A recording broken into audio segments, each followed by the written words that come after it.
What's poppin', guys? Let's talk about Monday Night Raw for March the 20th, 2023. This show could have been a lot better. There were some good segments on this show. Obviously, Kevin Owens, Sami Zayn, and the Usos. Roman Reigns and Cody Rhodes. Edge and Finn Balor. Outside of that, not a good show outside of those three things. Just being honest with you. So we kick the show off with Kevin Owens and Sami Zayn. They get cheers from the crowd. Sami says it feels really good for the two of them to be back on the same page once again. He tells Kevin Owens that he approached asking him for backup as a business transaction rather than coming to him as a brother. Kevin Owens says he has always been Zayn's biggest fan, whether they were friends or enemies, and it was incredibly frustrating to see him under the control and thumb of Roman Reigns. Kevin says that Sami was right in saying it was time for them to take down the Bloodline together. Sami then says he thinks they both know what comes next. They both point at the WrestleMania sign. They're interrupted by the Usos. So Jay calls Sami a backstabber, and then he mocks Kevin Owens and says the two of them will backstab one another eventually. Zayn says it's funny that he's talking about backstabbing because everyone knows that Jay's biggest dream is to backstab Roman Reigns. Jimmy says Sami was the only one dreaming and staring at the WrestleMania sign, but nothing is going to happen. KO says that the two of them know what they're thinking. Then he makes out the challenge, the Usos, for the undisputed WWE Tag Team Championships at WrestleMania. Jimmy says he and Jay are the grandest team of them all, and they don't deserve a title shot. So Jimmy brushes off their challenge. Jay cuts him off. And he says this might be the only shot that they have to put an end to the Kevin Owens and Sami Zayn problem. So Jay and Jimmy, they accept the offer. And then both teams start to brawl. Really good stuff. So Sami is about to set up a haluva kick to Jay. Jay is saved by Jimmy, and they grab chairs, that being the Usos. Then they're stopped by officials, and then we see a black SUV pull up. Out comes Solo Sikoa, then Roman Reigns, along with Paul Heyman, and then everyone stops the brawl, and that's how we end the first segment. Pretty good stuff here. I enjoyed it. Makes a lot of sense. So the Usos, they basically head to the back. This is planting a lot of seeds in this. We know that the Bloodline is just about over and done with. And we know that we're starting to see the inner crackings of the Bloodline. And I do think that Roman Reigns will lose to Cody Rhodes via Jey Uso stabbing Roman in the back. I do, because people have to realize that the Bloodline started between Roman and Jey, and it needs to end with those two. So we can continue the story still up until SummerSlam. But Roman's losing to Cody at WrestleMania. It's a done deal. That's a no-brainer. Seriously. It's going to happen. First match of the night, Austin Theory versus Montez Ford. Pretty decent little match. Austin Theory wins via the A-Town Down. So post-match, Theory gets on the mic and he says Montez didn't even believe in him, but now he does. Then he says he's going to put John Cena on notice and says that he doesn't believe in him either, but he will. So, pretty good little stuff there. Moving on. So, Roman Reigns, we're backstage with the Bloodline, and we see Roman Reigns. So, Roman says to the Usos that it looked like they didn't have the best start to the night, and it looked like as if the pair had took a beating. Jimmy says, while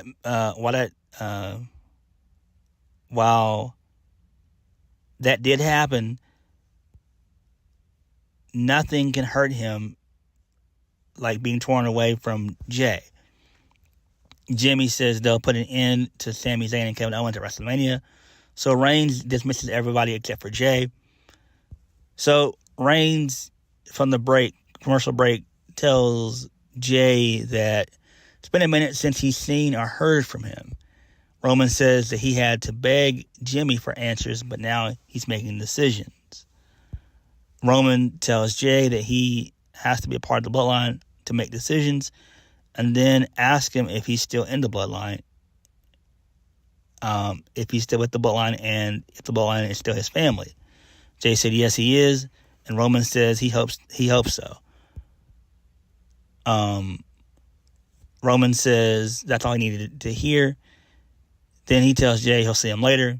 So Jay dips out and leaves. Roman Reigns stops him, tells him that he loves him, and then Jay leaves without saying anything. Then Paul Heyman, he comes into the scene, and he walks back in. He asks Roman if he found the answers he was looking for, and then Roman says yes, he did. So I love this. This is phenomenal storytelling, and this is what we need to see throughout the rest of the Bloodline storyline. Moving on. Byron Saxton, he's backstage with Adam Pearce. So Byron asks Adam Pearce for some insight for the showcase matches at WrestleMania. Thankfully, Chelsea Green, she interrupts. She starts to act like a Karen. Says that she can't find Carmella, but she found a new tag partner, that being Piper Niven. She tells Adam Pearce to talk to whoever is necessary to make the match official. And then Chelsea Green tells Adam Pearce to make sure she's the one in the showcase of matches at WrestleMania. And then Pearce says he's still finalizing the teams. And then Chelsea puts him on notice and tells him she'll take to social media and put him on blast. So that was pretty cool. Pretty funny stuff right there.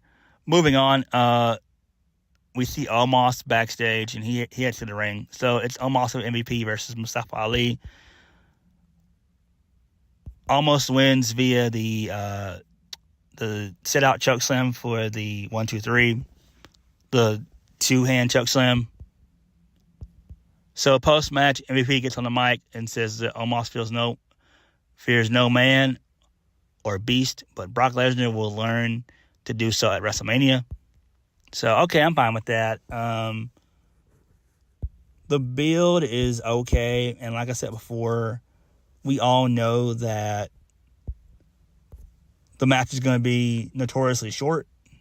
About, I want to say 5 to 8 minutes. We all know this, so it's okay. Next week, we're going to have a weigh-in for the go-home show angle. I'm like, lame. So, Logan Paul, he's backstage with somebody. He has his entourage with him. So The Miz is able to catch up with him and says that his publicist has been trying to get in touch with him to see if he can be a guest on Impulsive TV, and he offers to do so. So, Logan Paul just brushes him off, says, nah, it's not going to happen. So, Logan Paul, he's out next. He welcomes WWE, the WWE Universe, to Impulsive TV. He says he doesn't need to be in WWE, He says that he's in the company because he loves it. But unfortunately, the fans don't love him except for his father and a kid with a drink prime sign. He says fans will never respect him, but he doesn't care because they're refusing to see the amount of talent standing in front of them. He says there's nothing he can do and no one on the roster can compete with him because he's just that good. He says for that reason, he didn't invite anyone to be his guest. So he makes fun of St. Louis. And then he calls out Seth Rollins. He says that their match is going to be great. And he mentions that Rollins is one of the top 3 in the business. Logan Paul continues on and says that he's talking about his brother, who brought up a good point about Seth Rollins being a nice guy. He says he could have been friends with Rollins if he would have came and talked to him, but now he wants to knock him out again. And then we are showing a clip of him knocking him out 2 weeks ago. So his mic cuts out because Seth Rollins is messing with a production truck. So Logan Paul grabs a second mic. So Rollins, he appears on the Titantron, says that his audio and video aren't working because he doesn't know why. Then he laughs. And then he asks how they're going to save this terrible episode of Impulsive TV. So he hits his theme music. Seth Rollins comes out to the ring. So him and Logan Paul, they have a brawl. Officials, they run down.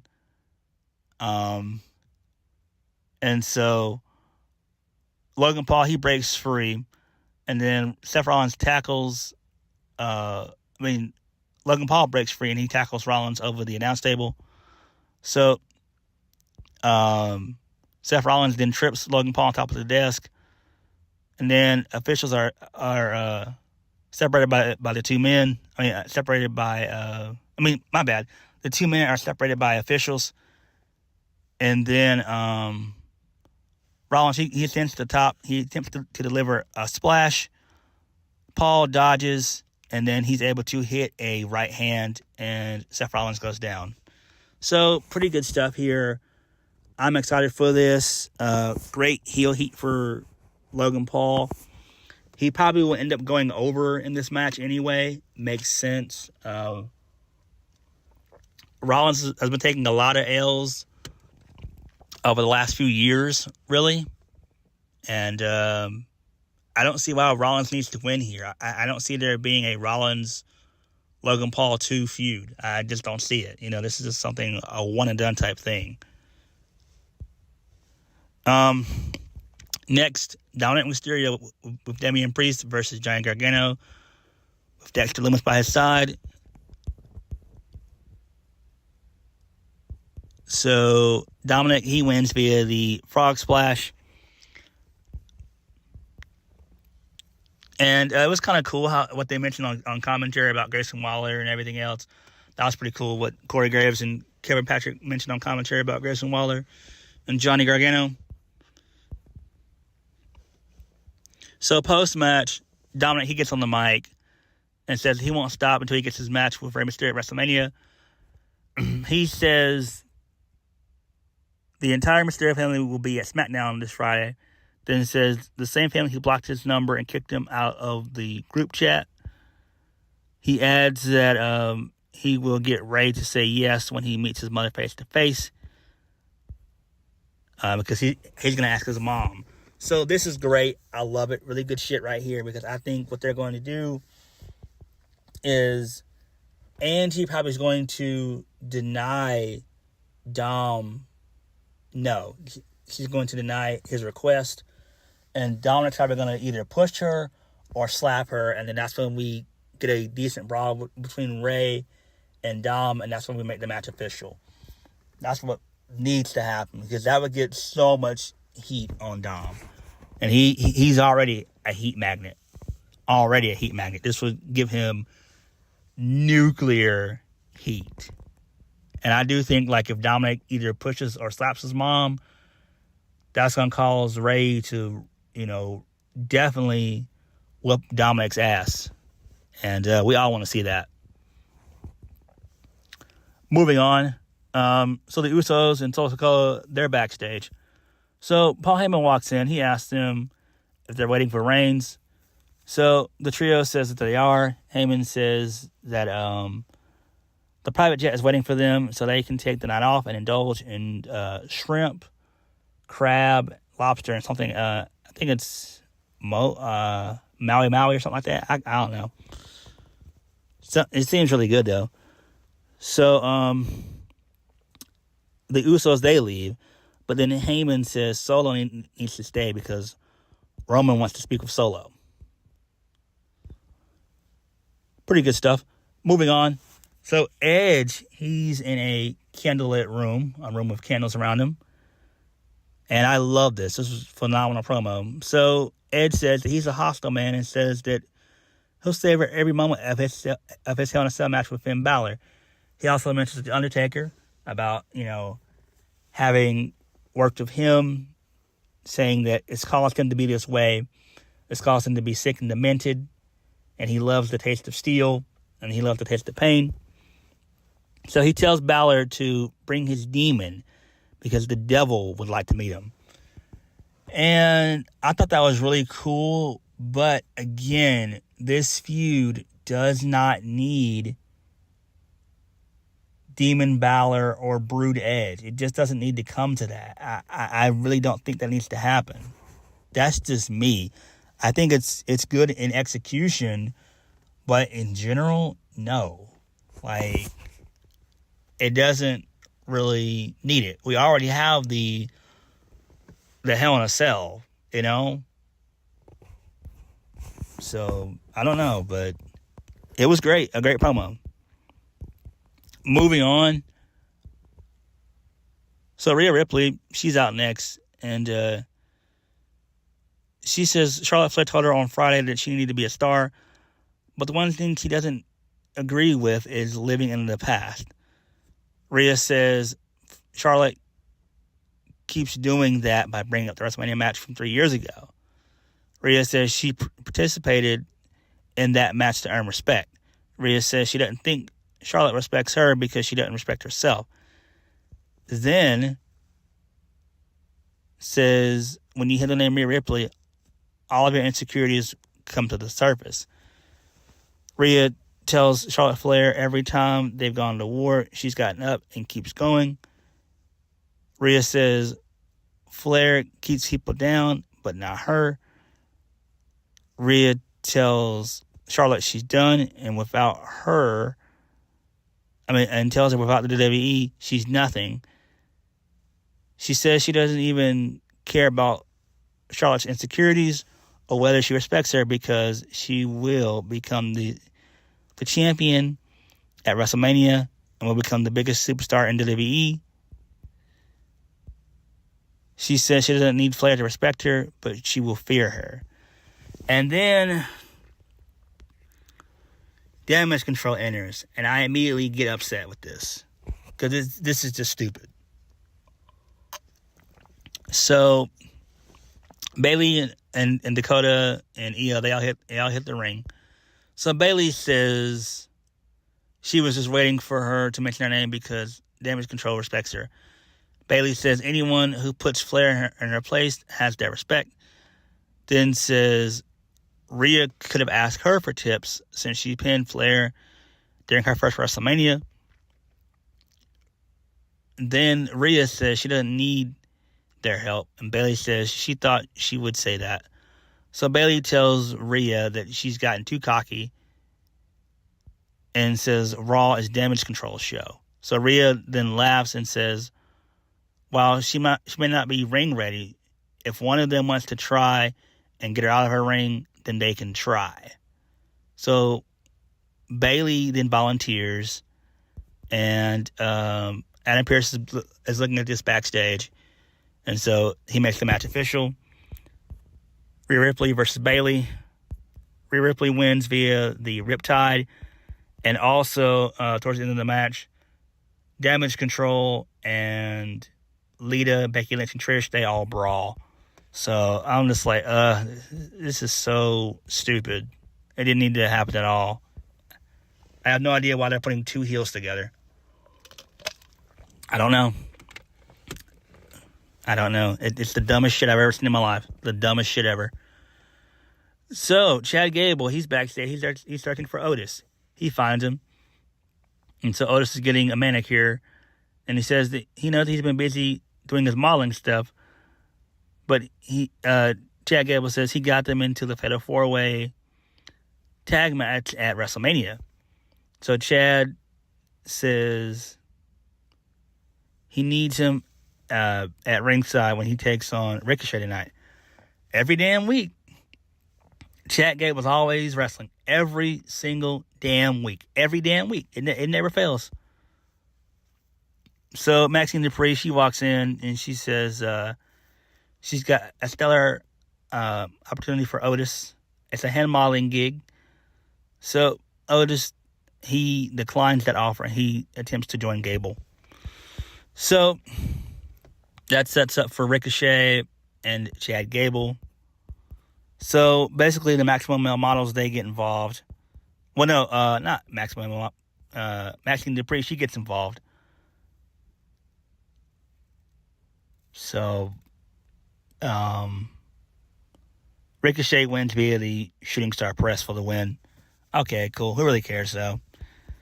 The main event of the show, Bianca Belair and Asuka versus Carmella and Piper Niven. Asuka and Bianca Belair win via the KOD. Post-match, Asuka finally turns heel, and she kicks Bianca in the head a couple times, and then she does a spinning heel kick. Okay, cool. I'm fine with this. No, actually, she does a sliding knee. So I'm fine with this. But what I don't get, why didn't they do this earlier? So we're finally getting some heat to this feud, but, you know, like the saying goes, better late than never. But we only have one Raw left to go. So, I don't know. We'll see what Triple H can do there. Closing segment. So, Roman Reigns tells St. Louis to acknowledge him. Cody Rhodes interrupts him. Cody says normally he'd ask the fans what they want to talk about, but this time he already knows. It's the Cody Rhodes problem. He asked them to define for him what he means. So Heyman attempts to respond. Cody cuts him off and clarifies he's talking to Roman.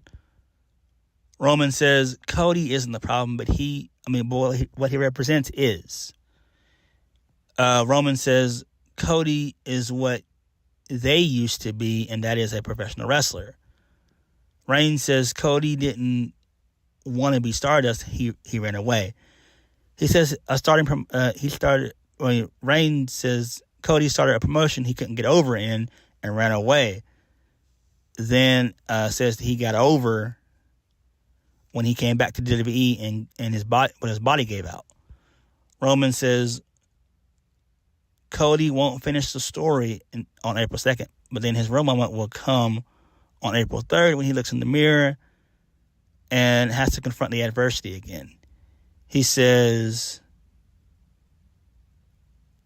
he wants him to look in the mirror to be something Dusty Rhodes can be proud of rather than running away. Then Cody says what Roman says is true, but Cody says what he did was to ensure every locker room could make 100% more money. Cody says he tried to be a superstar and always wanted to be one, but nobody wants to bring up his father. But no one needs to bring up his father one more time.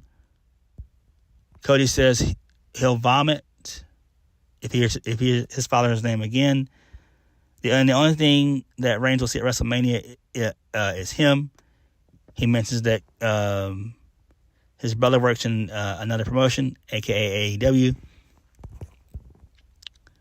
Cody says his mother would tell him to knock Reigns out and says Reigns needs to remember what it's like to lose. Cody says when he does lose the titles, the Usos, Solo Sikoa will leave. And he says Paul Heyman will then become an advocate. And Reigns will become a man without a family and a chief without a tribe. So this pisses off Roman. He dips out of the ring. Solo has a stare down with Rhodes. Rhodes says something. Rhodes tells Solo that he's not ready. So he's about to set up for the Samoan spike. But Rhodes catches him with a big boot. And then Solo is about to attack Cody. But Roman Reigns talks him out of it. And that's how we end the show. So, okay stuff there. I like it. It shows that there's going to be cracks within the bloodline. It shows that Cody, Kevin Owens, and Sami Zayn are going to be the ones to take the bloodline from Roman. They're going to be the ones to cause the cracks. And it makes perfect sense. And people have to realize that the bloodline started with Jay and Roman. It's going to end with those two. And you don't need championships involved. People need to get on board that Cody's going to be the one to dethrone Roman Reigns at WrestleMania.